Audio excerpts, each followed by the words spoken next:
قيام الدولة العباسية. الخلافة الإسلامية. بدأت الخلافة الإسلامية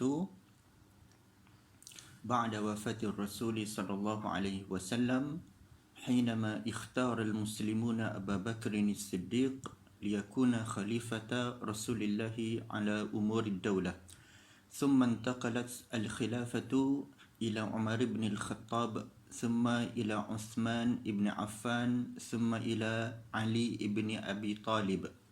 وقد كان هذا النظام قائما على الشورى والاختيار إلى أن حول معاوية نمط الحكم إلى النظام العائلي الذي بدأت معه السلطة بالانتقال بين العائلات وراثيا، حيث بدا ذلك جليا في الخلافة الأموية والعباسية.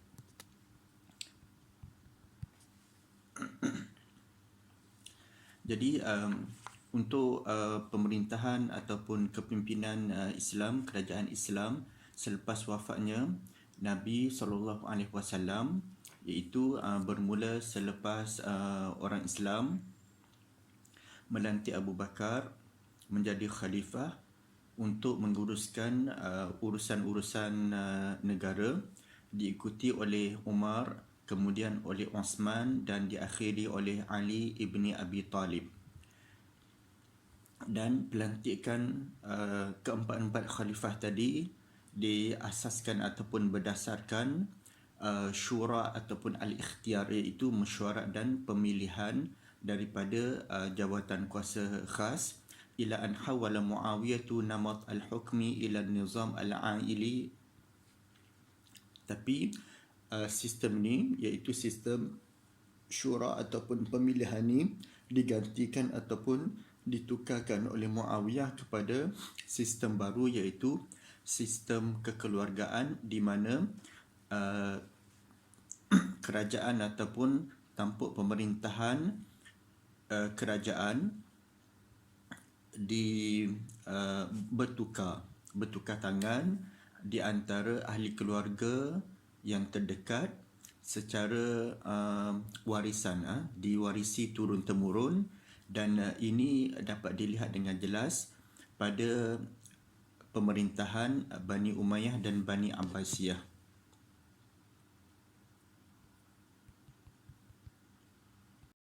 Al-Khilafatul Umawiyyatu. تولى معاوية الخلافة بعد أن استشهد علي ابن أبي طالب، حيث تم عقد الصلح بين معاوية ابن أبي سفيان والحسن ابن علي، وبويع معاوية من قبل الحسن والحسين في عام 41 هجري.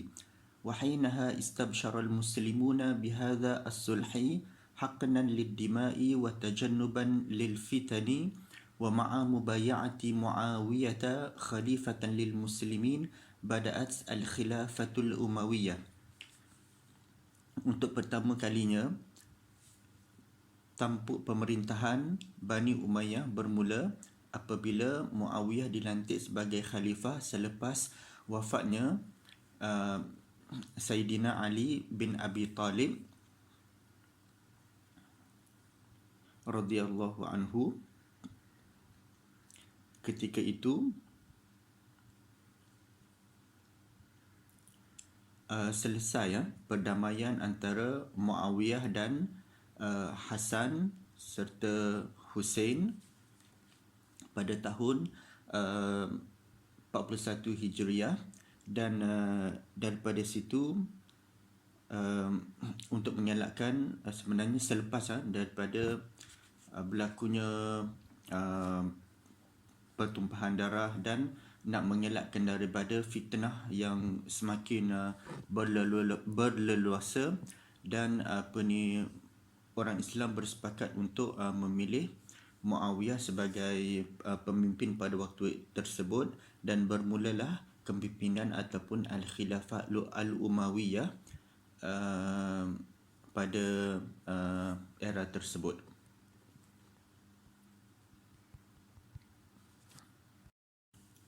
Al-Khilafatul Abbasiyah استمرت سلالة بني عباس في الحكم في الفترة الممتدة من 132 هجرية إلى 656 هجرية، أي من 750 ميلادي إلى 1258 ميلادية. وتعتبر هذه الفترة أول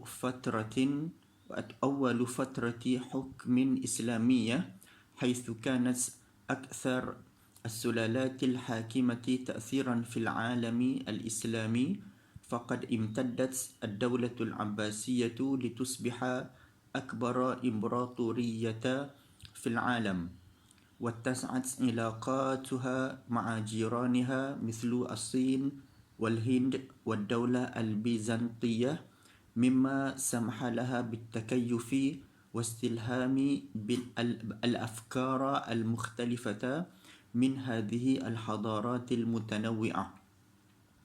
Selepas daripada Al-Khilafah Al-Umayyah ataupun pemerintahan Bani Umayyah bermula pula ataupun diganti pula dengan Khilafah Bani Abbasiyah.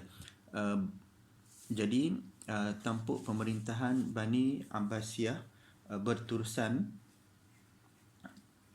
daripada 132 Hijriah sehingga 656 Hijriah, dan ini merupakan tampuk pemerintahan yang paling lama ataupun bersamaan dengan 750 Masihi sehinggalah kepada 1258 Masihi. Dan ini merupakan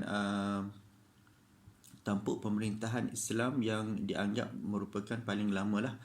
Kemudian ini juga dianggap sebagai kerajaan ataupun daulah Islamiah yang memberi pengaruh yang cukup besar terhadap dunia Islam, di mana pemerintahan Bani Abbasiyah tadi menjadi akbar imperatoriyah, iaitu sebuah empayar yang cukup besar di seluruh dunia, dan hubungan diplomatik pemerintahan Bani Abbasiyah berkembang ataupun tersebar luas dengan negara-negara jiran yang lain seperti China, India, negara Byzantium, dan ini menyebabkan ataupun memberi satu titik tolak ataupun titik permulaan kepada negara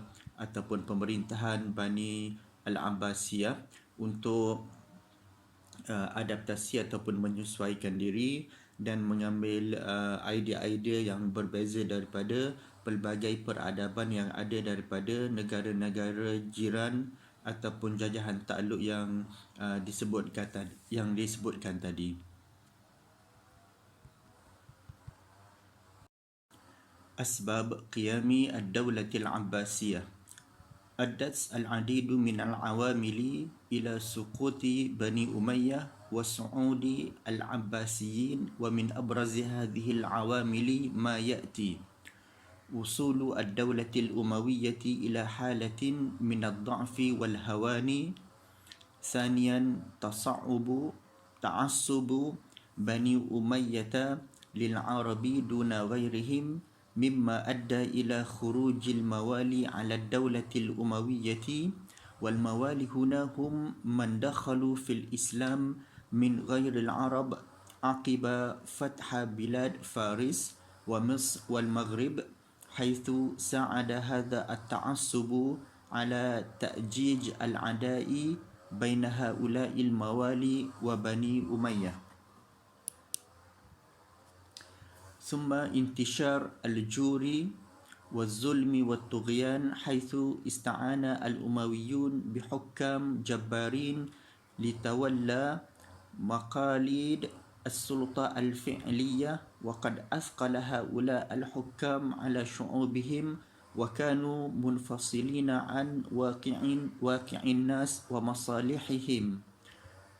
ثم تنظيم أمور الدعوة العباسية بسرية وحرص تام ما بين خراسان والكوفة والحميمة، ثم اندلاع الصراع الداخلية في الدولة الأموية بعد وفاة هشام بن عبد الملك عام 125 هجري، مما صرف الأنظار عن الدعوة العباسية وأشغلها عنها.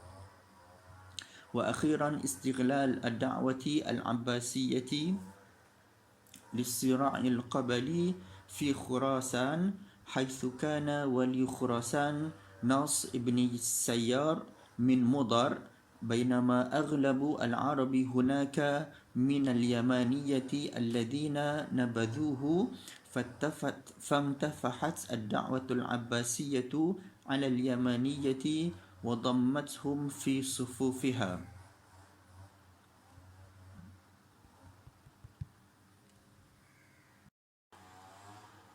Jadi sekarang kita tengok kepada asbab qiyam ad-daulatil Abbasiyah, sebab-sebab ataupun faktor-faktor penubuhan kerajaan negara Bani Abbasiyah.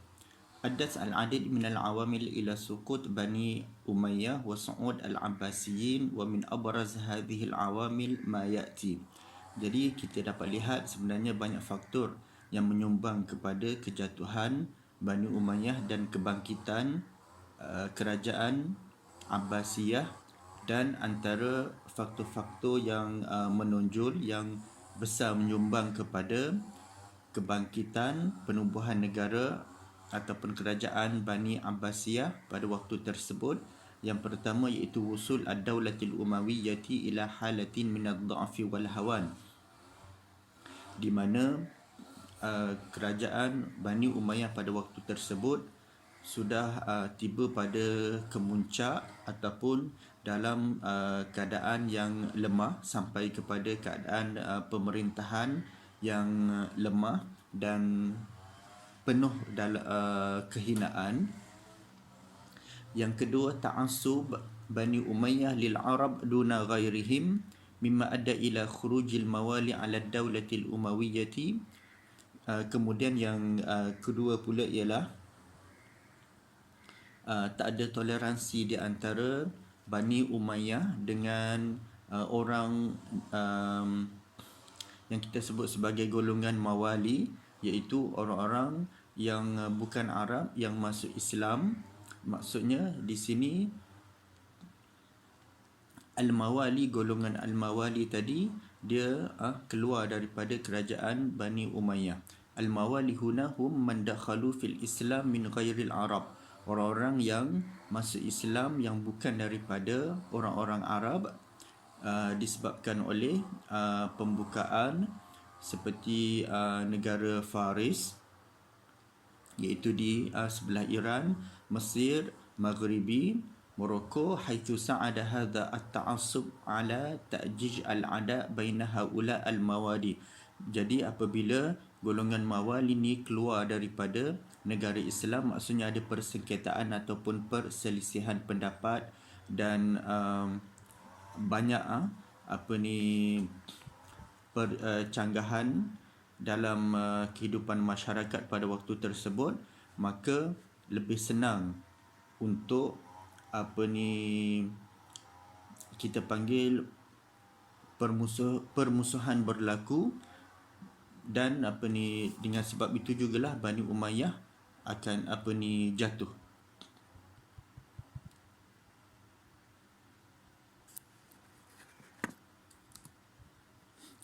Seterusnya, intishar al-jur wal-zulmi wal-tughyan haithu ista'ana al-umawiyyun bihukam jabbarin litawalla maqalid as-sultati al-fi'liyati wa qad athqala haula al-hukam ala syu'ubihim wa kanu munfasilina an waqi'in nas wa masalihihim. Dan antara faktor lain yang menyumbang kepada kejatuhan Bani Umayyah ialah tersebarnya ataupun berlakunya banyak penindasan, ketidakadilan, kezaliman yang berlaku daripada pemerintahan Bani Umayyah pada waktu tersebut, di mana mereka memerintah dengan cara yang zalim, dengan cara menindas bihukam jabarin. Dia menggunakan kekuasaan dan kita panggil kekuatan mereka untuk menindas rakyat. Mereka membebani rakyat, dan daripada situlah terpisah. Mereka ni sebenarnya tak ada sokongan daripada rakyat dari segi untuk menjaga kepentingan dan kebajikan rakyat pada waktu tersebut. Maka disebabkan oleh penindasan dan kezaliman yang berlaku terhadap rakyat, maka kerajaan Bani Umayyah hilang kuasa. Kemudian tanzim umuri da'wati al-abbasiyati bisirriyah wa hirsin tam ma baina Khurasan wal Kufah wal Humaimah. Antara sebab lain adalah sudah timbul ataupun mula gerakan untuk mengatur kebangkitan kerajaan Bani Abbasiyah secara rahsia dan penuh dengan strategi, di mana strategi dan kita panggil pengaturcaraan dalam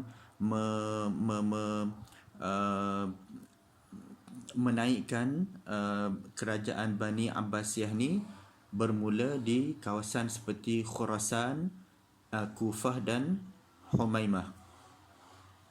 Seterusnya indila' as-sira'at ad-dakhiliyah fi ad-dawlati al-umawiyyati ba'da wafati Hisham ibn Abdul Malik. Seterusnya berlakunya konflik dalaman di antara pemimpin-pemimpin dalam kerajaan Bani Umayyah selepas wafatnya Hisham bin Abdul Malik pada tahun 125 Hijriah, di mana perhatian sudah mula teralih. Maksudnya rakyat ataupun negara-negara yang ditakluki sudah mengalih pandangan mereka kepada kerajaan Bani Abbasiyah dan kita panggil bersetuju dengan apa yang cuba dimainkan oleh Bani Abbasiyah pada waktu tersebut. Dan akhirnya istighlal ad-da'wati al-Abbasiyah lis-sira' al-qabali fi Khurasan, haitsu kana wali Khurasan Nasr ibni Sayyar min Mudar, bainama aghlabul Arab hunaka min al-Yamaniyati alladhina nabadhuhu, fanfatahat ad-da'watu al-Abbasiyatu 'ala al-Yamaniyati wa dammathum fi sufufiha. Seterusnya yang terakhir, kita dapat lihat kenapa kerajaan Bani Umayyah jatuh dan kenapa juga kita panggil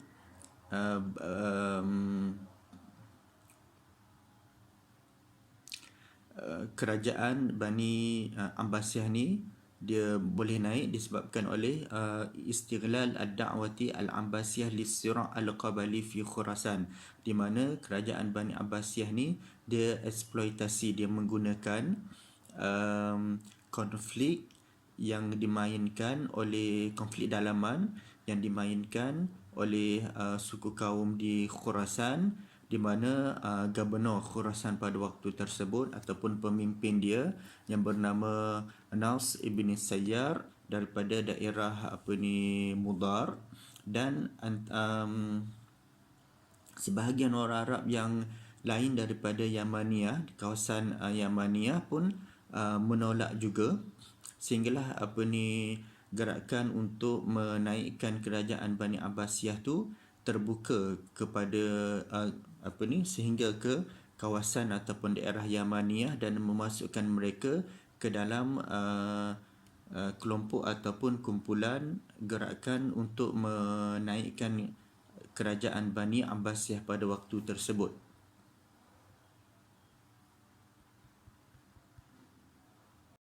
Suqutu Bani Umayyah wa Su'ud al-Abbasiyin. سقطت الدولة الأموية سنة 132 هجرية، وكانت صفحة من التاريخ تطوى بعنف نتيجة لانفصال حكام بني أمية عن الأمة وانعزالهم عن الشارع. وقد نشأت على حطام الدولة الأموية دولة جديدة تعود في جذورها إلى بيت رسول الله صلى الله عليه وسلم، وهي دولة بني العباس. ومن الجدير بالذكر أن قيام العباسيين وعقد خلافتهم يعتبر مفصل تحول جديد وخطير في دولة الإسلام، إذ إنه عندما ضعفت الدولة الأموية بدأ الناس ينشدون رجلا ليعود بالأمة إلى سكة الصواب ويرفع الظلم ويحقق العدل.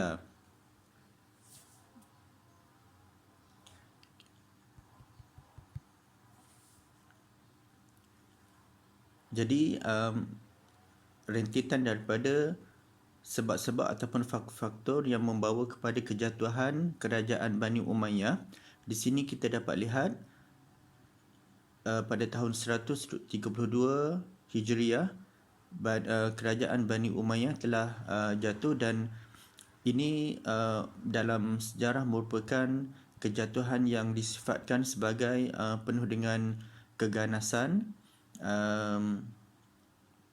di mana rakyat ataupun masyarakat pada waktu tersebut sudah mula untuk kembali untuk sedar dan mengambil ataupun melantik memilih seorang pemimpin, seorang lelaki daripada keluarga Rasulullah sendiri, iaitu daripada Bani Abbas.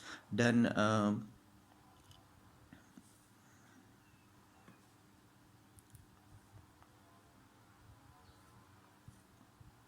ini dianggap sebagai satu transformasi yang baru dan berbahaya dalam kerajaan Islam. Dianggap transformasi iaitu pertukaran kerajaan, iaitu daripada Bani Umayyah kepada Bani Abbasiyah, merupakan satu transformasi pertukaran pemerintahan yang dianggap baru dan berbahaya pada kerajaan Islam pada waktu tersebut, di mana kerajaan Bani Umayyah sudah tewas ataupun sudah lemah, di mana pada waktu tersebut orang ramai ataupun masyarakat ataupun rakyat dan negara-negara yang ditakluki sebenarnya ingin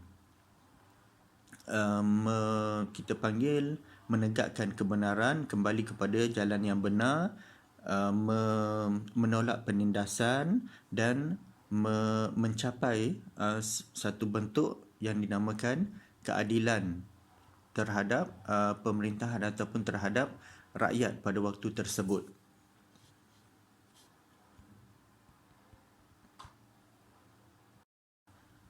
وَيَصُدَّ أَعْدَاءُ الْأُمَّةِ فَمَا اتَّفَقُوا إِلَّا عَلَى رَجُلٍ مِنْ بَنِي هاشم فكتبوا إلى بني هاشم عبد الله ابن محمد ابن الحنفية ابن علي ابن أبي طالب، وكان من العلماء الصالحين، إلا أن الأمر وصل إلى الخليفة الأموي سليمان ابن عبد الملك، فما كان من أبي هاشم إلا أن ذهب إلى الحميمة في الشام خشية على نفسه من بطش الخليفة الأموي حتى وصل إلى مكان إقامة عمه علي السجاد ابن عبد الله ابن عباس حيث توفي هناك.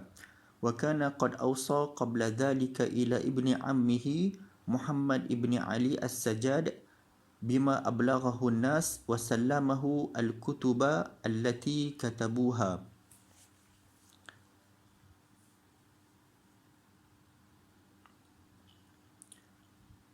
Dan untuk menangkis musuh-musuh pada waktu tersebut, maka masyarakat ataupun negara-negara Islam yang lain bersetuju sebenarnya untuk melantik pemimpin daripada Bani Hashim, iaitu daripada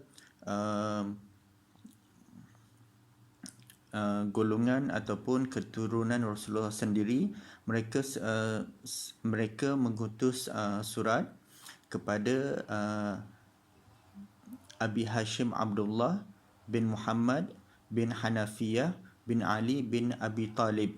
Dan Abi Hashim ni merupakan antara ulama yang saleh, kecuali benda ni sebenarnya sampai pengetahuan ataupun berita mengenai orang nak lantik Abi Hashim menjadi khalifah baru dalam kerajaan Islam. Sebenarnya Khalifah Umawi iaitu Sulaiman bin Abdul Malik ini dapat tahu akan agenda mereka. Famakana min Abi Hashim illa an dhahaba ila al-Humaimah fi Syam. Jadi Abu Hashim pada waktu tersebut terpaksa melarikan diri ke Humaimah di Syam kerana takut dengan serangan oleh kerajaan ataupun oleh pemimpin Bani Umayyah pada waktu tersebut, sehingga dia sampai kepada kediaman bapa saudaranya iaitu bernama Ali As-Sajjad bin Abdullah bin Abbas, dan seterusnya beliau wafat ataupun meninggal di sana. Tapi sebelum daripada tu, Abu Hashim tadi dia sempat mewasiatkan ataupun memberitahu kepada sepupu dia, anak pakcik dia tadi, iaitu Muhammad bin Ali As-Sajjad, apa yang orang ramai ataupun masyarakat cuba nak sampaikan, dan dia sempat memberi utusan ataupun surat-surat terbabit yang pemimpin-pemimpin dan masyarakat, ketua-ketua masyarakat tadi tulis kepadanya sebagai wasiat ataupun pemberitahuan terakhir. Nuqtatu intilaq da'watil Abbasiyin. اختيرت الكوفة والخراسان لتكون نقطتي انطلاق لدعوة العباسيين، ولهذا الاختيار عدة أسباب، من أهمها ما يأتي: كثرة الناقمين على بني أمية من أهل الكوفة، قرب خراسان حيث كانت تقع في الناحية الشرقية من الدولة، وهي قريبة من بلاد الأتراك، حيث يمكن أن يفر محمد إلى هناك إذا اضطرته الظروف إلى ذلك.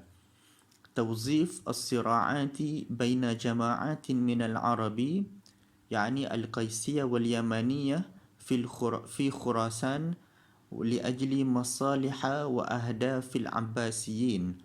سهولة عملية التأثير في قلوب أهل خراسان واستمالتهم وتحبيبهم بآل بيت رسول الله لكونها دولة حديثة العهد في الإسلام.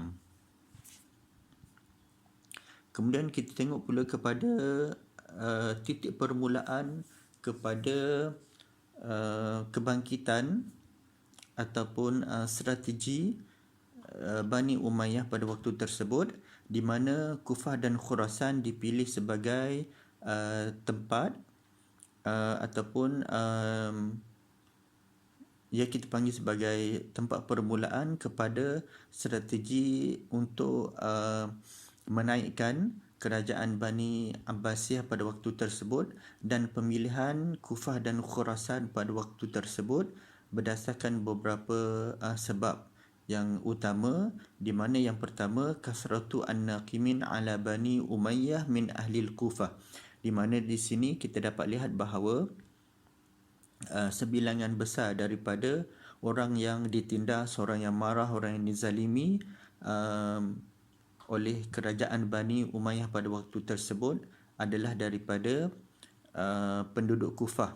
Yang kedua, qurbu Khurasan haitsu kanat taqa'u fi an-nahiyah asy-syarqiyyah min ad-dawlati, di mana daerah ataupun kawasan Khurasan ni sangat dekat, di mana dia terletak di bahagian ataupun sudut timur negara dan sangat dekat dengan negara-negara Turki, dan ini membuatkan ataupun membolehkan Muhammad lari ke sana sekiranya keadaan mengharuskan, di mana kalau sekiranya keadaan membahayakan beliau, maka beliau boleh lari ke Khurasan untuk menyelamatkan diri. Seterusnya, tawzif as-sira'at baina jama'atin minal Arab. Mereka juga menggunakan konflik yang berlaku tadi, iaitu konflik dalaman antara Bani Umayyah, iaitu antara kumpulan orang-orang Arab daripada Qaisiyah dan Yamaniyah di Khurasan untuk kepentingan ataupun untuk tujuan untuk menaikkan kerajaan Bani Abbasiyah pada waktu tersebut. Jadi kita tengok sebentar tadi bahawa antara sebab kenapa kerajaan Bani Umayyah jatuh adalah disebabkan oleh konflik dalaman, persengketaan, pertelingkahan, percanggahan pendapat antara pemimpin kerajaan pada waktu tersebut. Maka gerakan ataupun strategi untuk menaikkan kerajaan Bani Abbasiyah pada waktu tersebut menggunakan konflik ini, menggunakan perbalahan dalaman yang berlaku di antara kerajaan-kerajaan Bani Umayyah pada waktu tersebut untuk kepentingan dan untuk mencapai tujuan menaikkan kerajaan Bani Abbasiyah pada waktu tersebut. Dan seterusnya, suhulatu amaliyat ta'thir fi qulubi ahli Khurasan wastimalatihim wa tahbibihim bi ali baiti Rasulillah likauniha daulatan hadisatan al-ahdi fil Islam. Seterusnya, sangat mudah bagi gerakan untuk menaikkan kerajaan Bani Abbasiyah pada waktu tersebut dengan mempengaruhi ataupun dengan cara memujuk, dengan cara meyakinkan penduduk Khurasan pada waktu tersebut, kerana mereka ni mengasihi keluarga Nabi Muhammad SAW. Kita tahu bahawa ahli Khurasan ni dia sangat dekat, sangat mengasihi keluarga ataupun keturunan daripada Nabi Muhammad SAW, dan kerana itu jugalah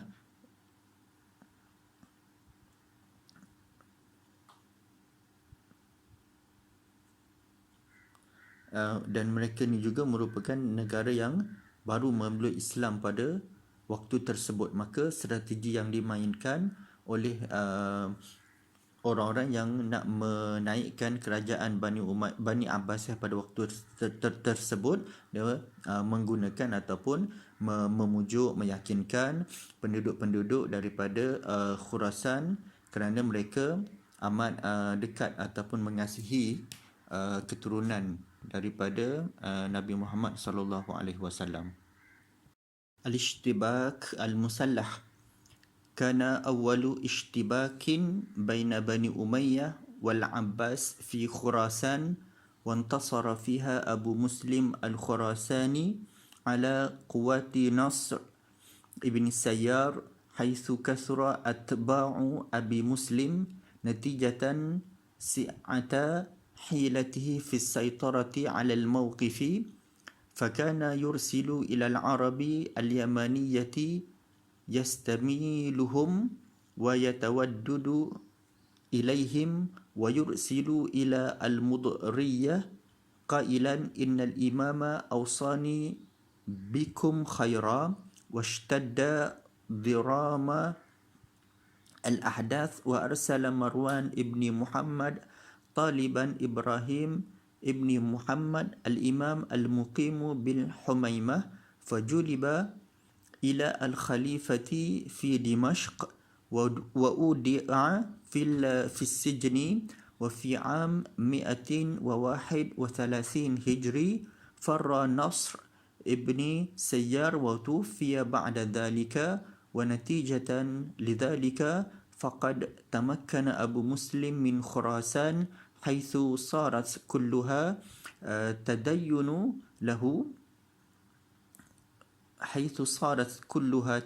له وفي سنة 132 هجرية تعاظمت قوات أبي مسلم وانتصرت على قوات بني أمية في العراق.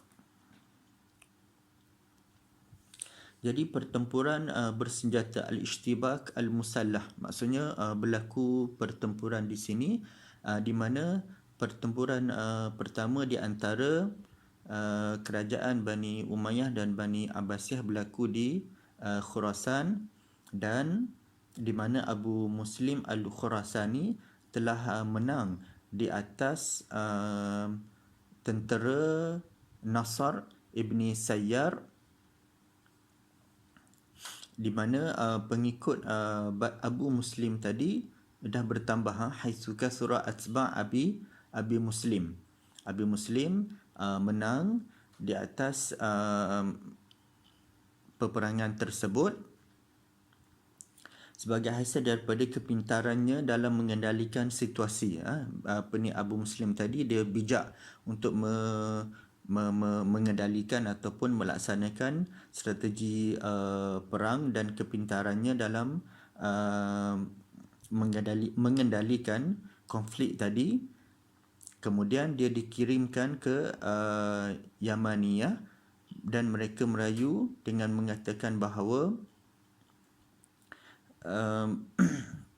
innal imam awsani bikum khaira, sesungguhnya pemimpin telah bagi pesan dekat aku untuk memberi kamu kebaikan. Dia bagi tahu kepada rakyat pada waktu tersebut. Dan pada waktu tersebut disebut juga ishtadda dhiram al-ahdath, penyiksaan berlaku secara berleluasa.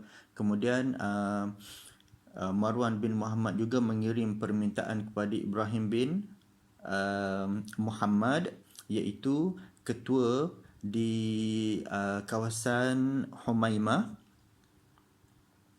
dan dengan sebab itulah dia dibawa ke Damsyik wa udi'a fi sijni, dan dipenjarakan di sana pada tahun 131 Hijriyah. Farra Nasr ibn Sayyar, maka pada tahun selepas daripada itu Nasr bin Sayyar tadi selepas dipenjarakan, dia kita panggil dia melarikan diri dan meninggal dunia ataupun wafat ba'da zalika, dan seterusnya wafat pada waktu tersebut, melarikan diri dan wafat. Natijatan lidzalika faqad tamakkana Abu Muslim min Khurasan, maka berjayalah Abu Muslim pada waktu tersebut di Khurasan, haitsu sarat kulluha tadinu lahu. Jadi seolah-olah macam mereka semua berhutang kepada Abu Muslim tadi, dan pada tahun 132 Hijriah pasukan Abu Muslim tadi meningkat semakin banyak. Dia mempunyai pengaruh yang cukup besar, cukup luas, dan mereka memenangi perang ataupun dapat menewaskan tentera perang daripada yang berlaku antara mereka dengan Bani Umayyah di Iraq pada waktu tersebut.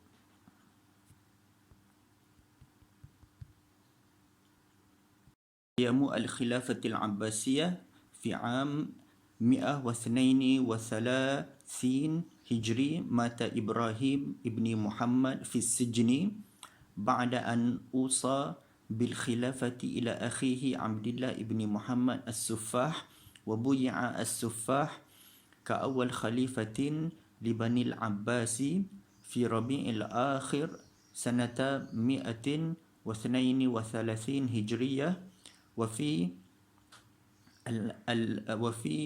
الواحد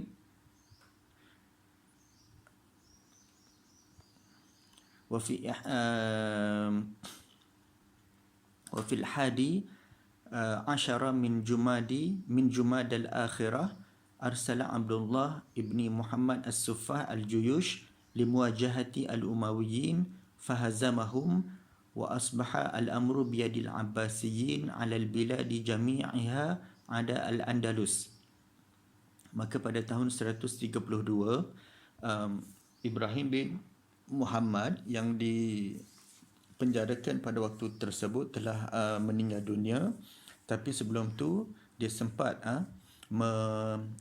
kita panggil memberi pesan untuk melantik saudara dia iaitu Abdullah bin Muhammad sebagai khalifah yang pertama. Maka Abdullah bin Muhammad tadi dilantik sebagai khalifah Islam yang pertama bagi Bani Abbasiyah pada Rabi'il Akhir tahun 132,